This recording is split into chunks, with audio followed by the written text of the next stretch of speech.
Hey guys, so there's kind of a lot to cover in this, but I need to address a few things about this whole service that I'm offering.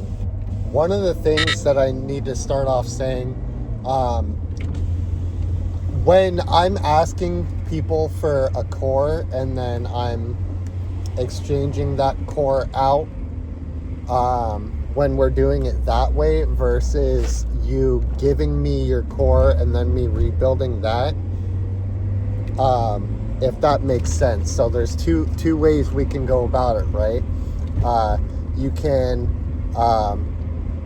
buy a pump off of me that works and give me a core, or you can give me your core and I can rebuild that one, right?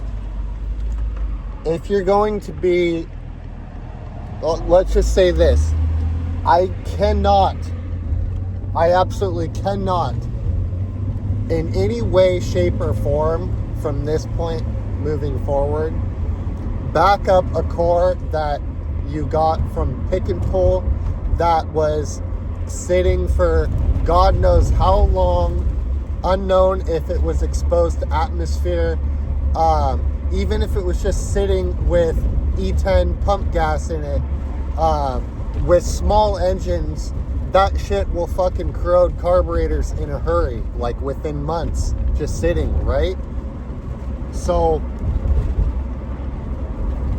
when I'm asking for a core, I'm really kind of going off of the assumption that you had a pump, the original pump in your car, it was working, it stopped working, and now you're hitting me up to rebuild it, all within a pretty short window of time. And maybe that's on me for making that assumption. Now I know. I'm learning. I'm still learning things as I go with this. But this is just sort of arising out of, I rebuilt a pump for a guy, and I handed him a pump that I had rebuilt from my own stockpile, and he gave me a core. That pump that I gave him failed pretty shortly after I gave it to him. So I stood behind it, and I went ahead and I rebuilt the core that he gave me, and basically exchanged back with the original pump I gave him. The original pump I gave him, it was on me. It was my fault. It was a mistake. The batch of shaft seals that I got, that it was a little bit taller than the factory shaft seal, so it caught on the rotor and spun off, and it lost hydraulic fluid. Not a big deal, not a major failure, just the shaft seal was a little bit too tall, caught on the rotor, walked out, lost its hydraulic fluid. No big deal. Easily rebuild that. And I have since rebuilt that one. But the second pump that I gave him after that first one was the original pump that he gave me. And now come to find out that pump that he gave me was from Pick and Pull. He said it worked for a few months and then it stopped working. I didn't know that at the time. So for all I know, that pump was sitting, people probably took the injectors off. The first thing fucking people take off of those cars at Pick and Pull, right? And then the fuel rails left sitting open. Even E10 in pump gas, it's pulling that moisture out of the air, and then it corrodes those internal check valves. I cannot service those internal check valves. I can't even look at them. They're welded inside of the body. It also compromises the bellows.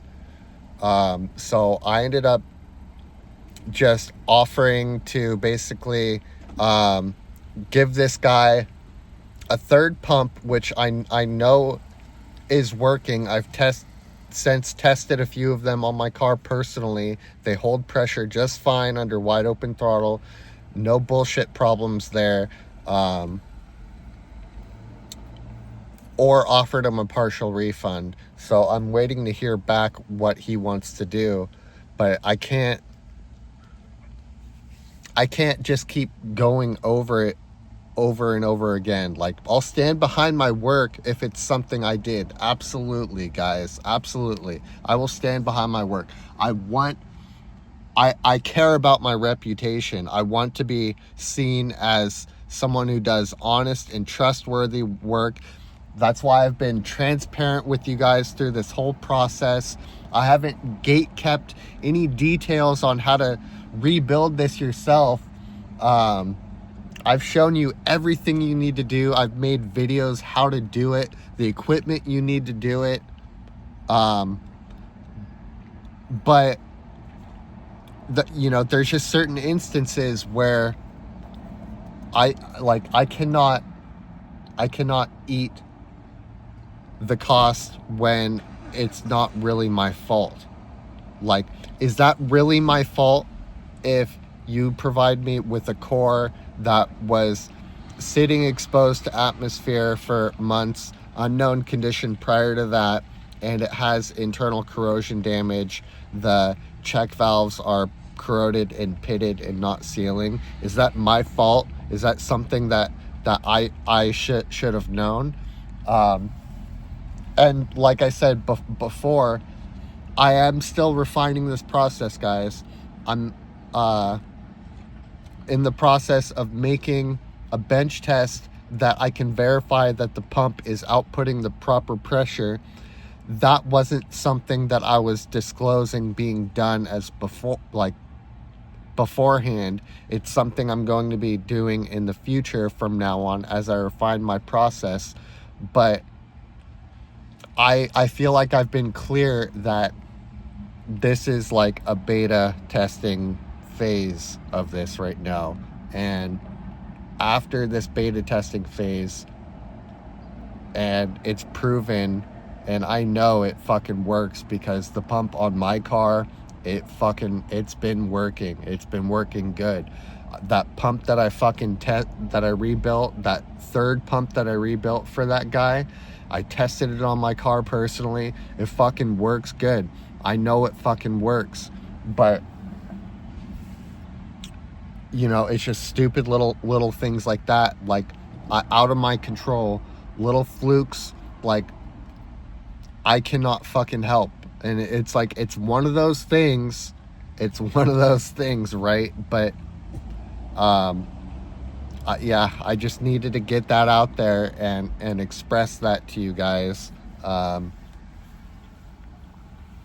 have 2 people that I have successful, like no complaints from them. A third guy that I'm waiting to hear back on, and hopefully he's getting the pump today, and I'm confident this thing should work. And then I have this other guy that I've been having the problems, and we've been kind of going back and forth on. So that's where I'm at right now with this. I just wanted to thank you guys again for all of the support and encouragement you've been giving me. People leaving me comments like saying I'm doing God's work and shit like that. Like, I really appreciate that, because like, I'm fucking passionate about this. Like Steve Jobs said,